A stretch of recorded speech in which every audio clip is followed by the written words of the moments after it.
నా పేరు మహాలక్ష్మి. మేము ఉంటున్నది కృష్ణా జిల్లా విజయవాడలో. నేను జన్మించింది 1991లో. అయితే నేను పుట్టిన వెంటనే మా నాన్నగారికి ఉద్యోగం రావటం జరిగింది. అందుకే నా పేరు మహాలక్ష్మి అని పెట్టారు. అయితే మా నాన్న మొదటిసారిగా ఉద్యోగంలో చేరిన వెంటనే నూజివీడుకు గవర్నమెంట్ వారు పంపించారు.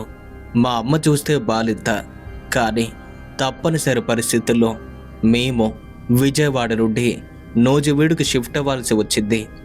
ఎప్పుడైతే నూజివీడుకి షిఫ్ట్ అయ్యామో ఇక అప్పటి నుండి ఎప్పటి వరకు అక్కడే ఉంటూ వస్తున్నాం. అయితే నూజివీడు పరిస్థితి ఎలా ఉంటుందో మీ అందరికీ తెలుసు. ప్రత్యేకంగా చెప్పాల్సిన పని లేదు. అలాగే నాకు ఒక తమ్ముడు కూడా ఉన్నాడు. వాడు నాకంటే 2 ఏళ్ళు చిన్నవాడు. మరి నాకు 2 మేనత్తలు, వారికి కూడా 2 చొప్పున కొడుకులు. నన్ను బాగా చదివించాలని మా నాన్నగారు ప్రయత్నించారు. కానీ నాకు బొత్తిగా చదువు అబ్బేది కాదు. అయినా సరే నన్ను పై స్థాయి చదువులు చదివించాలి అనుకున్నారు. కానీ నాకస్సలు చదువు వంట పట్టలేదు. అది గమనించి ఏం చేయాలో అర్థం కాక 9th క్లాస్తో చదువు మాన్పించి ఇంట్లో మా అమ్మకు సహాయంగా ఉండమని చెప్పారు. ఇక అలాగే ఉంటూ వంట వార్పు అన్ని పనులు కూడా నేర్చుకున్నారు. అయితే సరిగ్గా 16 ఏళ్ళు వచ్చేసరికి నాకు పెళ్లి సంబంధాలు రావటం మొదలయ్యాయి. కానీ అందుకు మేము ఇష్టం చూపించలేదు. అయినా సరే మా నాన్న నన్ను ఒప్పించి మా మేనత్త కొడుకు ఇచ్చి వివాహం జరిపించారు. ఇక అలాగే మా మేనత్త వాళ్ళు కూడా నూజివీడులోనే ఉండేవారు. ఇక అదే కారణంతో నా భర్తతో కలిసి నేను అదే ఊళ్ళో ఉంటున్నాను.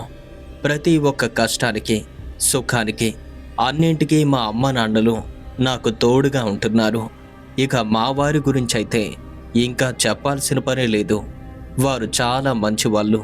అలాగే మా వారి తోడపుట్టిన వాళ్ళు కూడా చాలా మంచివారు కావటంతో నా జీవితం ఎంతో హాయిగా సాగిపోతుంది.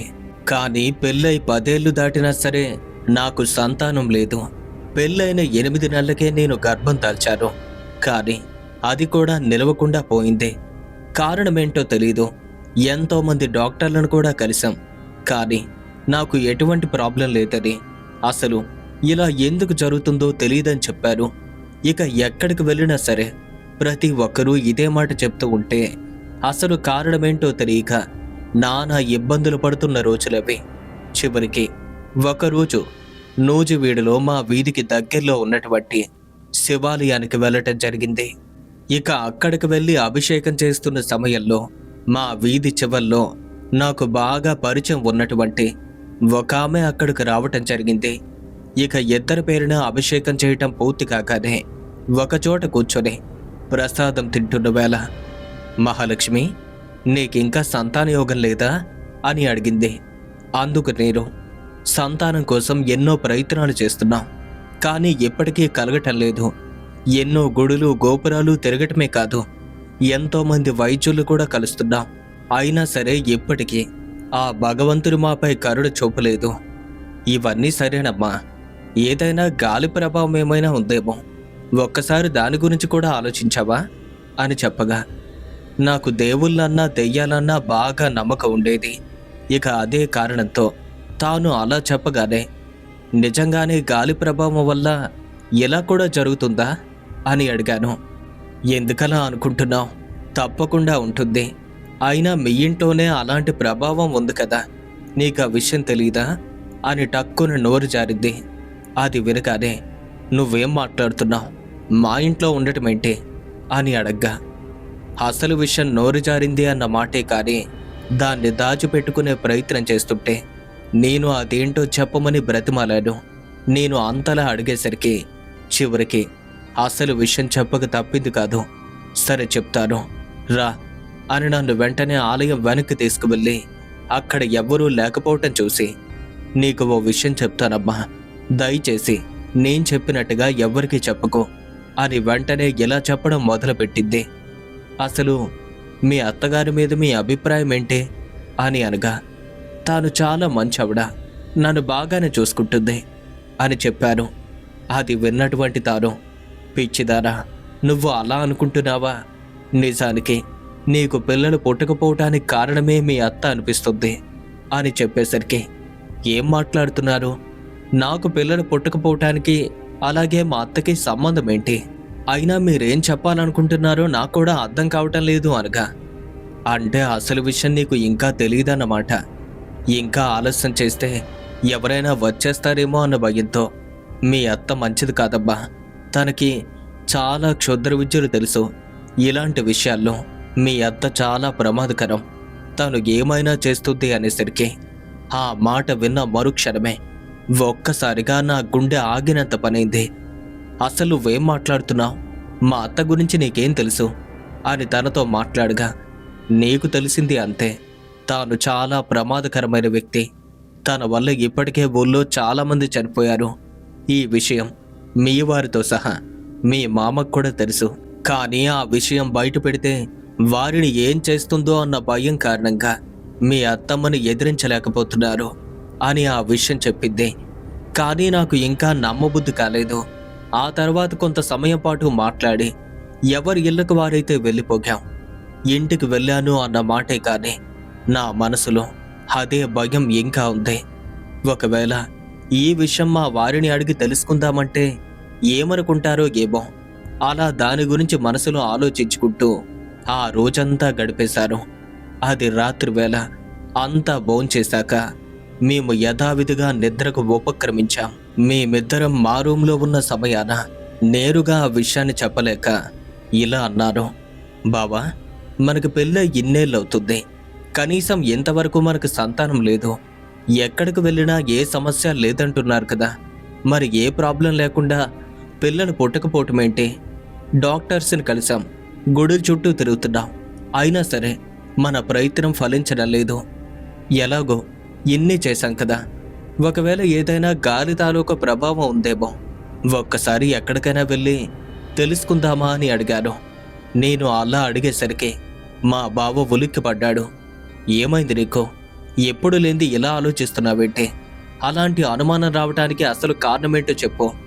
ఒకవేళ గాలి లాంటిది ఏమైనా ఉంటే మన ఇంట్లో నీకు కనిపించిద్దా, లేదంటే నీలో ఉన్న అనుమానమా అని గట్టిగా అడిగేసరికి, అలాంటిదేమీ లేదండి, ఏదో నాలో కలిగినటువంటి ఒక చిన్న అనుమానం, అంతకు మించి ఏమీ లేదు అనేసరికి, అలాంటిదేమీ ఇంట్లో పనిచేయదు. ఒకవేళ అలాంటివేమైనా జరిగితే మా నాన్న మాత్రం ఊరుకోరు. అలాంటి ఆలోచనలన్నీ నీ మైండ్లో పెట్టుకుని నీ మైండ్ పాడు చేసుకోకు, ఊరుకో అని చెప్పారు. ఇక నేను కూడా సరే అని ఇక మీద అలాంటి ఆలోచన లేకుండా ఉన్నాను. ఆ తరువాత ఏం జరిగిందో ఏమో తెలియదు, కానీ ఆ విషయం మా వారితో మాట్లాడి కనీసం నెల రోజులు కూడా తిరగకముందే నేను గర్భవతిని అని తెలిసింది. ఇక అప్పటి నుండి మా వారు నన్ను జాగ్రత్తగా కాపాడుకుంటున్నారు. 9 నెలలు గడిచే వరకు నన్ను కంటికి రెప్పలా కాపాడుకుంటూ ఉండగా 9 నెలలు నిండాక నేను ఒక అబ్బాయిని కన్నాను. ఆ తరువాత ఇంకో 2 ఏళ్లకు ఒక అమ్మాయి పుట్టింది. ఇద్దరితో ఆపరేషన్ చేయించుకున్నారు. మేము చాలా సంతోషంగా ఉన్నాం. కానీ మా అత్తమ్మ మాత్రం ఒంటరిగా ఉన్నటువంటి సమయంలో పిల్లల వద్దకు వెళ్ళేది కాదు. అలాగే వారి వైపు అతిగా చూడటం, తన ఒడిలో పెట్టుకోవటం ఇలాంటివేమీ కూడా చేసేది కాదు. ఇక అప్పటికే పెద్ద బాబుకు 4 ఏళ్ళు, అమ్మాయి వయసు 2 ఏళ్ళు. ఇక అప్పటికీ కూడా మా అత్తయ్య పిల్లలకు మరీ అంత దగ్గరగా ఉండేది కాదు. ఇక అప్పటి నుండి నిరంతరం మా అత్తయ్యను నేను గమనించడం మొదలుపెట్టారు. మరి ఆ విషయం తనకి తెలిసిందో ఏమో తెలియదు, కానీ ఇంట్లో నేను ఏదైనా పని చేసుకుంటున్న వేళ ఎవరో వచ్చి నన్ను దూరంగా నెట్టినట్టు అలా వెళ్ళి ముందుకు పడిపోతూ ఉండేదాన్ని. అది చూసి మా బావ నన్ను అడిగేవారు, ఏమైంది నీకు, ఎందుకలా పడిపోతున్నావు అని. ఎవరో నన్ను ముందుకు నెట్టారు అని చెప్పేదాన్ని, కానీ అక్కడ ఎవ్వరూ ఉండేవారు కాదు. ఇలా కొన్నిసార్లు జరిగేసరికి నిన్నెవ్వరూ ఏమీ చేయకుండా నీ అంతటా నువ్వే తూలిపోతున్నావు అని మా బావ నన్ను తిట్టడం మొదలుపెట్టారు. అది నిజమని చెప్పే ప్రయత్నం చేసేదాన్ని, కానీ అక్కడ ఎవ్వరూ ఉండేవారు కాదు. మరి నేనేం చెయ్యను? ఇలా కొద్ది రోజులు గడిచాక నేను మా ఇంటి ముందు ఉన్నటువంటి దొడ్లో ఏదైనా పని చేసుకుంటున్న వేళ అక్కడికి ఎవరైనా వస్తే వారు అలా నడిచి వెళ్ళిపోతుంటే నేనే పరిగెత్తుకుని వెళ్ళి వారిని ముందుకు నెట్టేసినట్టుగా పడిపోయేవారు. వెంటనే లేవటం, అలా ఎందుకు నెట్టావని నన్ను ప్రశ్నించడం, ఇలా ఒక వారం రోజులు గడిచేసరికి నేను ఇంటి ముందు ఉన్నటువంటి ఆ దొడ్లో పని చేయాలంటేనే భయపడేదాన్ని. ఇలా కొన్ని రోజులైతే గడిచింది. ఒకరోజు మా పక్కింటికి వెళ్ళి మళ్ళీ మా ఇంటికి తిరిగి వస్తుంటే సరిగ్గా అదే సమయంలో అప్పుడే ఒక వ్యక్తి సైకిల్ పైన మా ఇంటి ముందు నుండి వెళ్ళిపోతున్నారు. ఇక మా ఇల్లు దాటి వెళ్ళిపోతున్నారు అనే సమయానికి ఒక్కసారిగా సైకిల్ని ఇలాగే వెనక్కి పడేసినట్టయింది. అంతే, ఆ వ్యక్తి సైకిల్ పై నుండి క్రింద పడి మా ఇంట్లోకి వెళ్ళిపోతున్న నన్ను పిలిచి, అసలు నేను మిమ్మల్ని ఏం చేశాను, నా సైకిల్ అలా లాగి క్రింద ఎందుకు పడేశావు అని కోపంగా అడుగుతున్నారు. నాకేం అర్థం కాలేదు. ఇక అదే సమయానికి మా పొరుగింటి వాళ్ళు ఇంటి బయటకు వచ్చున్నారు. నేను ఇంట్లోకి వెళ్ళటం, ఆ వ్యక్తి సైకిల్ పై నుండి పడిపోవటం వారు కల్లారా చూశారు. మా పొరుగు వాళ్ళు ఆ వ్యక్తి దగ్గరికి వెళ్ళి, బుద్ధుందా నీకు, తాను మిమ్మల్ని సైకిల్ పై నుండి లాగి ఎక్కడ క్రింద పడేసిద్ది, తాను ఇంట్లోకి వెళ్తుంటే మీ అంతట మీరే పడిపోయారు అని చెప్పారు. వారు అలా చెప్పేసరికి ఆ వ్యక్తి ఏం మాట్లాడకుండా అక్కడి నుండి వెళ్ళిపోయాడు. ఇంకొక రోజు ఇంకో వ్యక్తి కూడా అలానే సైకిల్ పై వెళ్తుంటే ఆ రోజు కూడా ఎగ్జాక్ట్గా అలానే జరిగింది. అయితే అప్పటికే ఇంటి ముందు నాతో పాటు మావారు కూడా ఉన్నారు. ఆ వ్యక్తి నేనే క్రింద పడేశాను అని అడిగేసరికి మా వారు చాలా కోపంగా కలగ చేసుకున్నారు. ఏం మాట్లాడుతున్నావు నువ్వు, ఇక్కడే నా భార్య నా కళ్ళ ముందే కూర్చుంది, మేమిద్దరం ఇక్కడే మాట్లాడుకుంటున్నాం, అలాంటిదే నా భార్య నిన్ను ఎలా క్రింద పడేస్తుంది అని ఆ వ్యక్తితో చెప్పారు. అలా కేవలం 2 సార్లు మాత్రమే జరిగింది. కానీ ఆ విషయం మా బావతో చెప్పాలి కదా, అందుకే ముందు జరిగినటువంటి సంఘటన గురించి కూడా తనకైతే వివరించారు. కానీ మా బావకు మనసులో ఏదో తెలియని భయం, ఆ భయాన్ని బయట పెట్టకుండా నన్ను సమర్థిస్తూ, ఒక్కోసారి అలా జరుగుతూ ఉంటాయి, దాని గురించి పెద్దగా ఆలోచించుకో, ఆ విషయాన్ని అక్కడితోనే మర్చిపో అని చెప్పారు. నాకు అసలు విషయం తెలియక నేను అలాగే బావ చెప్పినట్టుగా చేశాను. కానీ మా బావ మాత్రం ఏదో మనసులో ఒక చిన్న అనుమానాన్ని పెట్టుకున్నాడు. ఇలా రోజులు గడుస్తూ ఉంటే అత్తయ్య మరియు మామయ్య ఇద్దరూ కలిసి వేరే ఊరికైతే వెళ్ళారు. మా వారు ఆఫీస్కి వెళ్ళిపోయారు. ఇక మిగిలింది నేను, అలాగే నా పిల్లలు. వారిద్దరూ పడుకున్నారు. వారు నిద్రపోయాక నేను ఇంట్లో పనులన్నీ పూర్తి చేసుకుని ఎండమూరి వీరేంద్ర గారి నవల ఉంటే దాన్ని చదువుతూ కూర్చున్నాను. అప్పటికి సమయం మధ్యాహ్నం 12 గంటలవుతుంది. అలా బుక్ చదువుతూ ఉంటే కాస్త విసుగ్గా అనిపించింది. అయినా సరే ఇంట్రెస్టింగ్గా ఉండటంతో అలా బుక్ చదువుతూ ఉంటే నాకు నిద్ర ముంచుకొచ్చింది. కానీ అప్పటికి ఇంకా నేను భోజనం చేయలేదు. ఇప్పుడు నిద్రపోతే లేవలేనని మరి కాసేపటి వరకు గడిపి భోజనం చేసి పడుకోవచ్చు అనుకున్నాను. ఇక అదే ఉద్దేశంతో గోడకు వేలాడుతున్నటువంటి టేప్ రికార్డర్ తీసుకుని ఓ క్యాసెట్ వేసి దానిలో సాంగ్స్ వింటున్నాను. అలా క్యాసెట్లో మొత్తం సాంగ్స్ పూర్తయ్యేసరికి పాటలు వింటూనే నాకు తెలియకుండా నేను నిద్రలోకి జారుకున్నాను. అయితే నేను నిద్రలోకి జారుకుని దాదాపుగా ఓ గంట గడిచింది. హఠాత్తుగా నాకు మెలకు వచ్చింది. లేచి చూస్తే నేను వేసినటువంటి క్యాసెట్ కాకుండా వేరే క్యాసెట్ రన్ అవుతున్నట్టుగా కనపడింది. దాన్ని చూడగానే ఇదేంటి, నేను వేసినటువంటి క్యాసెట్ కాకుండా వేరే పాటలు రన్ అవుతున్నాయి అని లేచి నేను ముందుగా వేసినటువంటి క్యాసెట్ కోసం వెతుకుతూ ఉంటే అది నేలకు వేసి కొట్టినట్టుగా చల్లా చెదురుగా పడి కనిపించింది. ఇదేంటి, ఇలా చేసింది ఎవరు? ఇంట్లో మా అత్తమామలు కూడా లేరు, నా భర్త కూడా ఆఫీస్కి వెళ్ళిపోయారు. మరి క్యాసెట్ విరగొట్టింది ఎవరు? ఒకవేళ ఇంకెవరైనా వచ్చారా అని మంచంపై నుండి లేచి ఇంటి మెయిన్ డోర్ దగ్గరకు వెళ్ళాను. అలా చూస్తే నేను వేసిన గడియ వేసినట్టుగానే ఉంది. ఇంటి వెనుకాల కూడా డోర్ క్లోజ్ చేసి కనిపించింది. మరి ఇది ఎలా సాధ్యమైంది అని అలా కూర్చొని ఆలోచిస్తుంటే చివరికి ఏమీ అర్థం కాక ఒకవేళ నిద్రమైకంలో నేనే అలా చేశానేమో అనుకున్నాను. ఏదో జరిగిందిలే, భోంచేద్దాం అనుకున్నాను. సరిగ్గా అప్పుడే మా పాప నిద్రలేచి ఏడుస్తుంది. ఇక భోజనానికి వెళ్లకుండా పాపను దగ్గరికి తీసుకుని నిద్రపుచ్చుతున్నాను. అలా నిద్రపుచ్చుతుంటే పాప కంటే ముందు నాకే నిద్ర ముంచుకొస్తుంది. కానీ పాప ఇంకా కదులుతూనే ఉంది. ఒకవైపు నిద్రతో ఇబ్బంది పడుతూనే పాపను పడుకోబెట్టే ప్రయత్నం చేస్తున్నాను. అలా కేవలం కొన్ని సెకండ్లు మాత్రమే గడిచింది. ఇద్దరం ఒకేసారి నిద్రలోకి జారుకున్నాం. ఇక అప్పటికి సమయం దాదాపుగా మధ్యాహ్నం 1 గంట లేదా 2 గంటలు దాటుతుంది. అలా నిద్రిస్తున్న నా పక్కలో ఉన్న పాపను ఎవరో వచ్చి హఠాత్తుగా వేరే మంచం పైన వేశారు. అది నాకు అర్థమవుతుంది, కానీ మైకంలో ఉండటంతో కళ్ళు తెరవలేకపోతున్నాను. ఇంతలో ఒక్కసారిగా నా శరీరం అంతా బరువెక్కి కాళ్ళు చేతులు కదలలేని ఓ స్థితిలోకి వెళ్ళిపోయాను. ఆ క్షణం ఊపిరి అందలేదు. అప్పటికే నా శరీరం అంతా కూడా ఏదో పెద్ద పెద్ద తాళ్ళతో కట్టేస్తున్నట్టుగా అనిపించింది. అలా జరిగేసరికి అంత నిద్రలో ఉన్నటువంటి నేను ఒక్కసారిగా మేల్కొన్నాను. కళ్ళు తెరిచి మరీ చూశాను. అలా చూస్తే అక్కడ ఉన్నటువంటి దృశ్యాన్ని చూసి నా ఒళ్ళంతా కూడా చెమటలు పట్టాయి. అది చూడటానికి మాత్రం ఓ మగవాని రూపం, కానీ మనిషి మాత్రం బ్రతుకున్నట్టుగా లేడు. తనను చూస్తుంటే ఓ శవంలా కనిపిస్తున్నాడు. అలాంటి ఒక మగవాడి శవం నాపై నిటారుగా పడుకొని నేను కదలకుండా తన కాళ్ళు చేతులతో నన్ను గట్టిగా బంధిస్తున్నట్టు కనిపించాడు. అది చూసి ఒక్కసారిగా నా గుండె ఆగినంత పనైంది. ఒళ్ళంతా చెమటలు పట్టి విపరీతమైన వేగంతో గుండె కొట్టుకుంటుంది. ఒకవైపు ఊపిరి ఆడటం లేదు, ఇంకొక వైపు అది నా ముఖాన్ని గట్టిగా ఆన్ చేసుకుంటుంది. ఆ దృశ్యాన్ని చూస్తున్న నేను భయంతో వణికిపోయాను. ఇక అంతటి భయంకరమైన ఆకారం నా పైన పడుకుండగా భయంతో ఉన్నటువంటి నేను అక్కడి నుండి ఎలా బయటపడాలని ఆలోచిస్తుంటే కనీసం నా ఒంట్లో ఉన్న ఏ ఒక్క అవయవం కూడా సరిగ్గా పని చేయలేదు. కాళ్ళు చేతులు విదిలించాలని చూస్తున్నాను, కానీ అది మాత్రం నన్ను గట్టిగా కదలకుండా పట్టుకుంది. ఇక లాభం లేదని గట్టిగా అరిచే ప్రయత్నం కూడా చేశాను, కానీ అది కూడా నా వల్ల కాలేదు. ఇక ఆ శవం ఇష్టం వచ్చినట్టుగా నా శరీరాన్ని మొద్దు చేస్తుంది.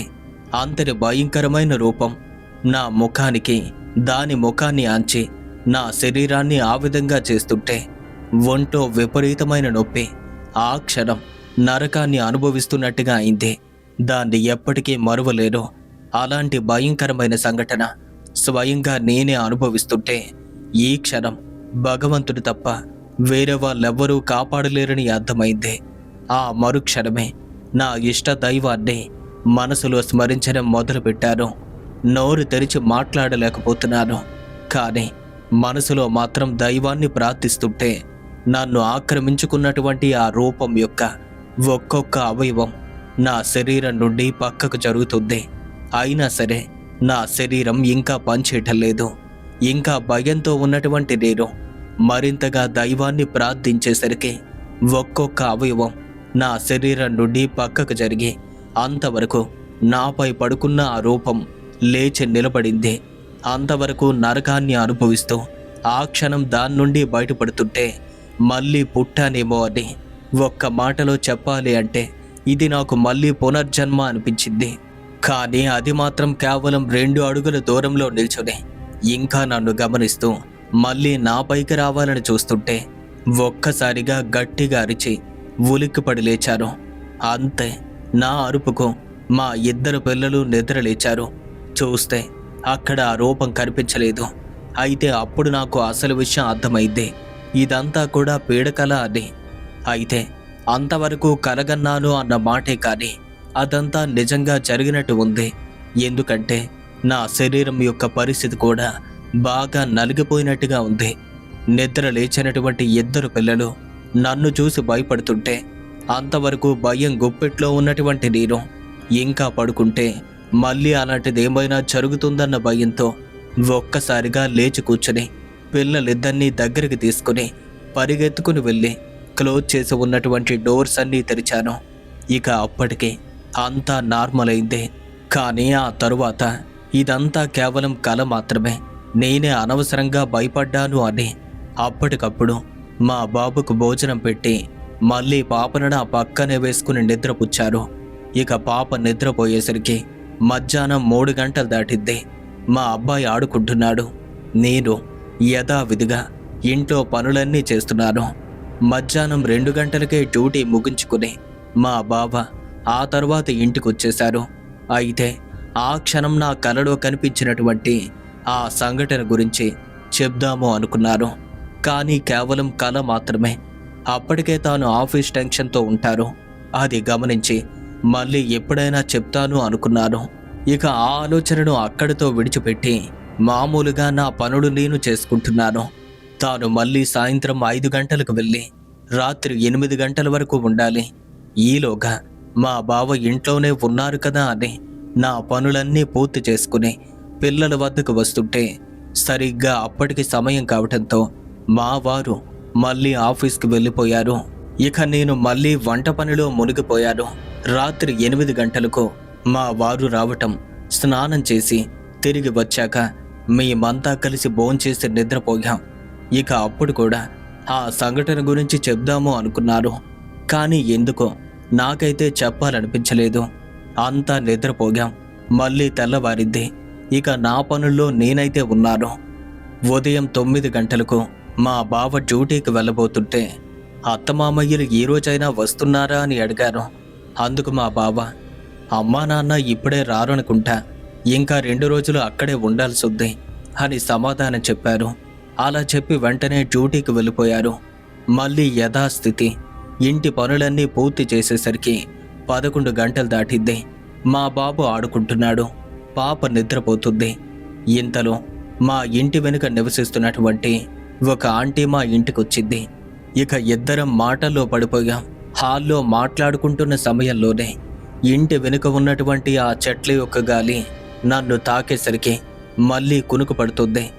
నిద్రొస్తుంది అని తనతో చెప్పలేక ఒకవైపు కూర్చొని తనతో మాట్లాడుతూనే మెల్లగా ఒరిగిపోయారు. నేను నిద్రపోయాను అని గ్రహించి మా ఇంటి నుండి వాళ్ళ ఇంటికి ఆవిడ వెళ్ళిపోయారు. పాప నిద్రపోతుంటే బాబు ఇంటి వెనుక ఉన్న ప్రదేశంలో ఆడుకుంటున్నాడు. అప్పటికే నేను బాగా నిద్రలో ఉన్నాను. ఇరుగు పొరుగు వాళ్ళు కూడా ఎవరి ఇళ్లలో వారు ఉన్నారు. అలాంటి వేళ అది. అందువల్ల వీధి అంతా కూడా నిర్మానుష్యంగా ఉంది. సరిగ్గా మిట్ట మధ్యాహ్నం 1 గంట కావస్తుంటే ఎండ తాపానికి రాళ్ళు కూడా కరిగిపోయేలా ఉన్నాయి.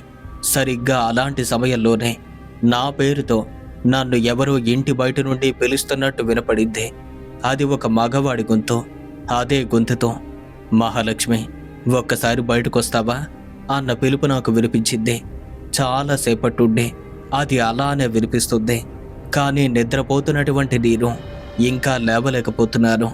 సరిగ్గా అప్పుడే ఏదో బాగా విసిగిపోయినట్టు, మహాలక్ష్మి పిలుస్తుంటే ఉలుకు పలుకు లేకుండా ఇంకా అలానే నిద్రపోతావేంటి, ఒక్కసారి బయటికి రా అని గట్టిగా అరిచేసరికి అంతవరకు నిద్రమైకంలో ఉన్న నేను ఉలిక్కిపడి కళ్ళు తెరిచాను. ఇక అప్పుడే నిద్ర నుండి మేల్కొన్న నా కళ్ళు ఇంకా పూర్తిగా తెరుచుకోవటం లేదు. మరి అలాంటి నిద్రమైకంలో ఉన్న నేను, అయ్యో ఎవరో నన్ను పిలుస్తున్నట్టుగా ఉన్నారు, ఒకవేళ మా వారు డ్యూటీ నుండి వచ్చేసారేమో అని ఆ నిద్ర కళ్ళతోనే ముందు వెనుక ఏమీ చూడకుండా పరిగెత్తుకుని ఇంట్లో నుండి బయటికి చేరుకున్నాను. అక్కడికి వెళ్ళి చూస్తే ఎవ్వరూ లేరు. కానీ సరిగ్గా అప్పుడే నాకు సుమారుగా 20 అడుగుల దూరంలో ఒక సుడిగాలి చాలా వేగంగా నా వైపే దూసుకొస్తుంది. అది చూసి చాలా హడిలిపోయాను. నా జీవితంలో ఎప్పుడూ అలాంటి దృశ్యాన్ని చూడలేదు. అంత ఎత్తున సుడులు తిరుగుతూ నా వైపు దూసుకొస్తున్నటువంటి ఆ గాలిని చూస్తూ అలానే ఉండిపోయాను. అయితే అది మరింత వేగంగా నా వైపు వస్తుంది. అంత దూరాన్ని కూడా ఛేదించుకుని నా దగ్గరకు వచ్చేసరికి అటువైపు వీస్తున్న గాలి నా వైపుగా వచ్చి ఒక్కసారిగా నన్ను గాల్లోకి లేపి మళ్ళీ క్రిందకు పడేసిద్ది. అంతే, ఆ దెబ్బకు ఒక్కసారిగా నా మైకమంతా వదిలేసిద్ది. క్రింద పడిపోయినటువంటి నేను అస్సలు లేవలేకపోతున్నాను. అక్కడే పడి ఉన్న నేను ఏమీ అర్థం కాక చూస్తూ ఉంటే పక్కింట్లో ఉన్న బాబాయ్ నన్ను చూసి, ఏమైందమ్మా అలా క్రింద పడిపోయావేంటి అని వెంటనే నా దగ్గరికి చేరుకుని నన్ను పైకి లేపి నిల్చోబెట్టారు. ఇక అంతవరకు అదే మైకంలో ఉన్నటువంటి నాకు ఆ క్షణం నిద్ర మొత్తంతా వదిలేసింది. ఏం జరిగిందని అడగ్గా అది వచ్చి నన్ను క్రింద పడేసింది అని చెప్పాను. అది విని వారు కూడా ఆశ్చర్యపోయారు. ఇక ఇంట్లోకి చేరుకున్న నేను మంచం పైన కూర్చుంటే మా బాబు నా పక్కనే ఆడుకుంటున్నాడు. ఇంతలో మా వారు ఇంటికి చేరుకోవటం, నేను ఏదోలా కూర్చుండటం గమనించి, మహాలక్ష్మి ఏమైంది, ఎందుకలా ఉన్నావు అని అడిగారు. మా బావతో దాని గురించి చెప్పారు.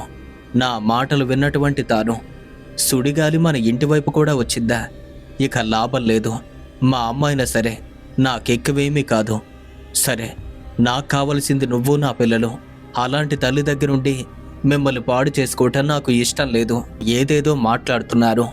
ఆ క్షణం తన మాటలు నాకు వింతగా అనిపించాయి. ఏం జరిగిందండి, మీ అమ్మ గురించి అలా మాట్లాడుతున్నారేంటి అని అడిగాను. తను ఏమనుకున్నారో ఏమో తెలియదు, కానీ ఆ క్షణం అసలు రహస్యాన్ని బయట పెట్టారు.